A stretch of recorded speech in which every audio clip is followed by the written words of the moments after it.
Logical structure of the hard disk drive. Now here we are telling you about the logical structure of hard disk drive, students. There are number of blocks in the hard disk drive. बहुत सारे blocks हमारे पास यहाँ पे दिखा रखे हैं. One block is the platters. Like ये एक कंसील्ड बॉक्स होता है जिसके अंदर प्लेटर्स जो हैं वो दे रखे हैं. प्लेटर्स हमारे पास एक कंसील्ड केसिंग के अंदर प्लेटर्स को दे रखा होता है और ये डिपेंड करता है कि हमारी हार्ड डिस्क ड्राइव के अंदर कितने नंबर ऑफ प्लेटर्स हैं. ऐसा नहीं है कि हमारी हार्ड डिस्क के अंदर सिर्फ एक प्लेटर होगा या दो प्लेटर्स होंगे या तीन प्लेटर्स होंगे. इट डिपेंड्स कि हम जितनी कैपेसिटी ज़्यादा होगी उतने ही नंबर ऑफ प्लेटर्स भी ज़्यादा होंगे. ठीक है.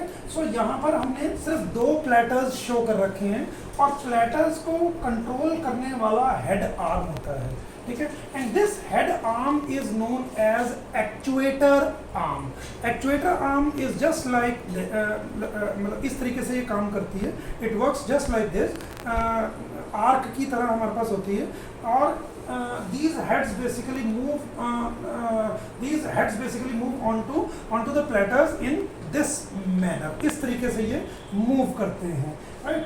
And below these platters is a spindle motor mechanics. Spindle motor की असेंबली है और ये स्पिंडल मोटर असेंबली क्या कर रही है कि basically it is a motor और जितने भी ये प्लेटर्स हमारे पास लगे हुए हैं ये प्लेटर्स को रोटेट करने के लिए एट द फिक्स्ड स्पीड ये स्पिंडल मोटर मैकेनिक्स यूज़ करा जाता है. स्पिंडल मोटर असेंबली को यूज़ करा जाता है और इसकी जो स्पीड होती है दिस वेरीज फ्रॉम 3600 RPM से ये चलती है और 5400 RPM तक ये होती है. But this is for normal hard drives. जितनी भी हमारी नॉर्मल हार्ड ड्राइव्स आती हैं उनके लिए हमारे पास 3600 RPM से लेकर 5400 RPM तक ये स्पीड होती है और ये स्पीड बढ़ भी जाती है in the case of SATA hard disk. ठीक है. ये जो हार्ड डिस्क हमारे पास है ये हार्ड डिस्क हमारे पास एक नॉर्मल हार्ड डिस्क है. This is just like a normal hard disk. Normal hard disk का मतलब है जिसके अंदर हमारे पास सीरियल एडवांस टेक्नोलॉजी अटैचमेंट का फीचर नहीं है.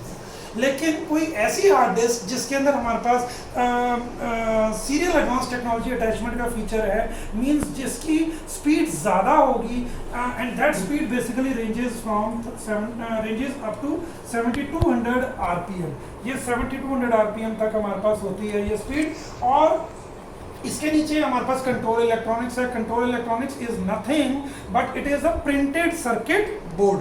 जो प्रिंटेड सर्किट बोर्ड लगा हुआ है हमारे पास हार्ड डिस्क के अंदर. आप देखते होंगे कभी भी हार्ड डिस्क को आप उल्टा करके देखें तो नीचे आपको एक PCB एक इलेक्ट्रॉनिक सर्किट जो है वो दिखता है and this is known as the control electronics. And another thing is the write logic, read preamplifier, index shaper and stepper motor mechanism. इन चारों को भी हम अभी एक्सप्लेन कर रहे हैं. इसके अंदर राइट लॉजिक एक हमारे पास एक ऐसा सर्किट है जो कि हार्ड ड्राइव के प्लेटर्स जो हैं क्योंकि मीडिया जो मैग्नेटिक मीडिया है वो मैग्नेटिक मीडिया हार्ड डिस्क के अंदर दिया गया है जहाँ पर डेटा को राइट करा जा सकता है या फिर जहाँ से डेटा को रीड करा जा सकता है. तो ये राइट लॉजिक एक ऐसा सर्किट है जिसके थ्रू हम डेटा को प्लेटर्स के ऊपर लिखेंगे राइट डाउन करेंगे. और ऐसे ही हमारे पास एक दूसरा सर्किट है जिसको हम बोलते हैं रीड प्री एम्पलीफायर. और रीड प्री एम्पलीफायर एक ऐसा सर्किट है जिससे हम डेटा को रीड कर सकते हैं. कहाँ से रीड करेंगे? इस डेटा को रीड करेंगे प्लेटर्स से रीड करेंगे. और फिर उसके बाद हमारे पास है इंडेक्स शेपर है. इंडेक्स शेपर जैसे कि आपने अपनी बुक्स में भी देखा होगा हर पर्टिकुलर बुक के अंदर एक पर्टिकुलर इंडेक्स होता है. फॉर एग्जांपल चैप्टर वाइज और हर चैप्टर के अपने अपने टॉपिक्स होते हैं. Similarly in the hard drive also when we are storing any particular data we always create a index. और इंडेक्स हमारे को स्पेसिफाई करेगा. इंडेक्स की हेल्प से कोई भी डेटा को ढूंढना इजी रहेगा, सर्च करना इजी रहेगा. That is why index shaper logic is one of the circuit which is used to create the index. Here is the index. ये इंडेक्स हमारे पास दे रखा है जहाँ से भी डेटा हमारा रीड करा जाएगा या डेटा हमारा राइट करा जाएगा. और फिर उसके बाद हमारे पास स्टेपर मोटर मैकेनिज्म है। जो स्टेपर मोटर मैकेनिज्म है मेनली, अब यहाँ पे फर्क क्या आता है कि स्पिंडल मोटर मैकेनिक्स क्या है, स्टेपर मोटर मैकेनिक्स क्या है। स्पिंडल मोटर मैकेनिक्स अभी मैं आपको बता चुका हूँ कि किसी भी प्लेटर को रोटेट करने के लिए हम स्पिंडल मोटर को यूज़ करते हैं, मतलब कि राउंड राउंड राउंड किसी चीज़ को घुमाना है तो हम क्या यूज़ करेंगे, स्पिंडल मोटर मैकेनिक्स को यूज़ करेंगे। और स्टेपर मोटर मैकेनिज्म हमारा हेड एक्चुएटर, अभी मैंने आपको बताया था कि actuator is just like a arc, arm की तरह हमारे पास होता है। सो ये जो हमारे पास रीड राइट हेड लगे हुए हैं, तो रीड राइट हेड को कंट्रोल करने वाला स्टेपर मोटर मैकेनिज्म होता है। अभी आगे हम ये भी पढ़ेंगे कि हमारे पास दो तरीके के मैकेनिज्म होते हैं, एक वॉइस कॉइल मैकेनिज्म होता है और एक स्टेपर मोटर मैकेनिज्म होता है। बट यहाँ पर हार्ड डिस्क में जो मैंने अभी शो करा है आपको सिंपल मैकेनिज्म शो करा है which is known as the stepper motor mechanism. तो स्टेपर मोटर मैकेनिज्म में क्या होगा कि सिंपली हेड को मूवमेंट दी जाएगी, स्टेप बाय स्टेप मूवमेंट दी जाएगी, ठीक है। जैसे कि आपने वॉल क्लॉक के अंदर देखा होगा या आपने आर्म में आप जो घड़ी डालते पहनी होती है उसमें देखा होगा, जो सेकंड वाली जो सुई है वो आपकी मूवमेंट देती है।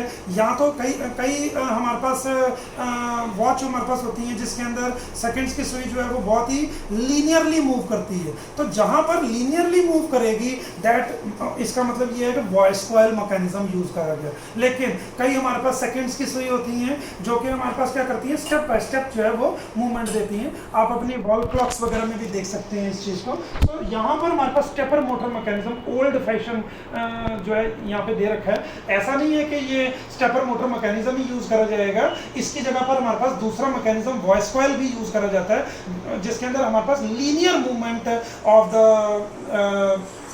RW हेड होती है। तो यहाँ पर स्टेपर मोटर मैकेनिज्म ये हेड मूवमेंट के लिए दे रखा है ताकि ये सिग्नल आप सामने देख सकते हैं कि ये हेड आर्म के पास जा रहा है और हेड आर्म से हमारे पास क्या निकल रहा है, RW हेड्स निकल रहे हैं। हर प्लेटर, अगर मान लो यहाँ पे 2 प्लेटर्स लगे हैं तो मेरे पास 4 हेड्स हमारे पास यहाँ पे शो करें हैं, one for the top uppermost area and other for the lowermost area. So यहाँ पे एक टॉप मोस्ट, एक लोअर मोस्ट, एक टॉप मोस्ट, एक लोअर मोस्ट, इस तरीके से। अगर 2 प्लेटर्स हैं तो 4 RW रीड राइट हेड्स होंगे, अगर मेरे पास 5 प्लेटर्स हैं तो 10 RW रीड राइट हेड्स होंगे। तो यहाँ पे स्टेपर मोटर मैकेनिज्म की बात यहाँ पे हम कर रहे थे।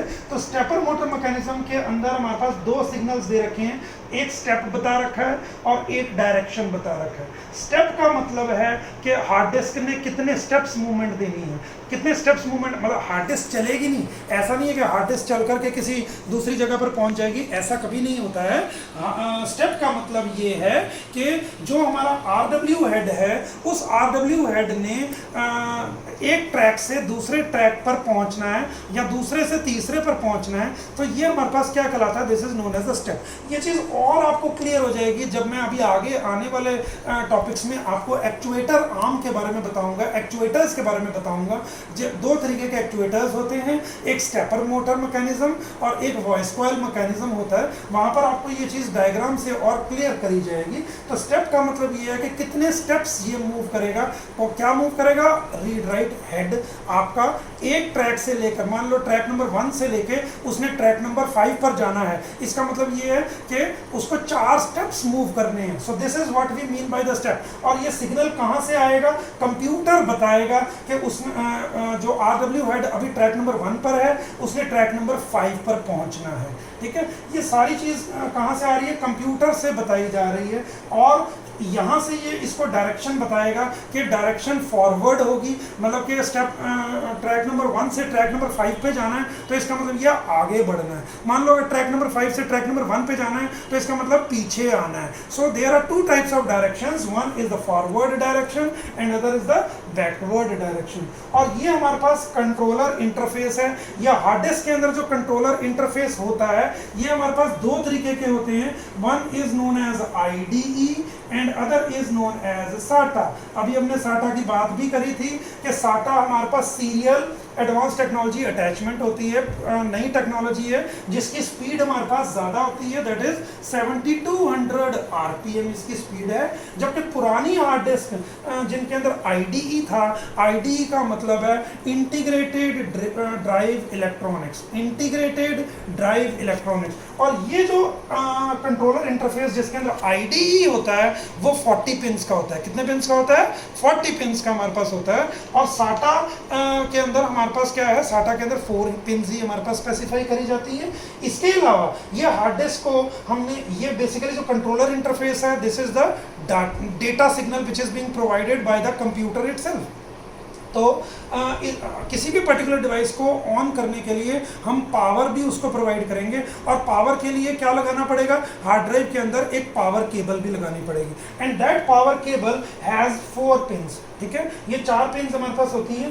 First pin is yellow colour which is 12 volt, second pin is 0 volt black which is ground signal, third pin is black which is 0 volt again the ground signal, and the fourth pin is 5 volt which is red in colour. ठीक है, तो ये आप इस तरीके से hard drive को जब ओपन करके देखेंगे तो हार्ड ड्राइव के अंदर आपको ये सारी चीज़ें मिलेंगी। आई थिंक यहाँ पर आपको logical structure of the hard drive काफ़ी क्लियर हो गया होगा।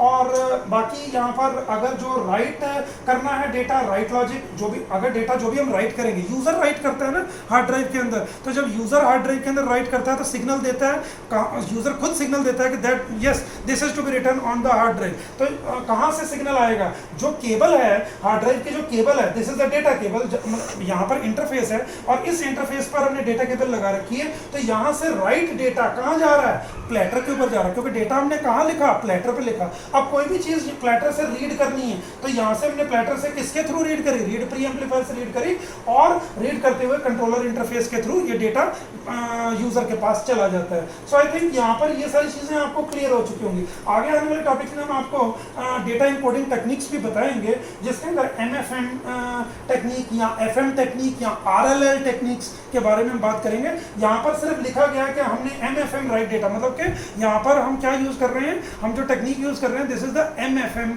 Technology for reading as well as writing. So this is the MFM technique.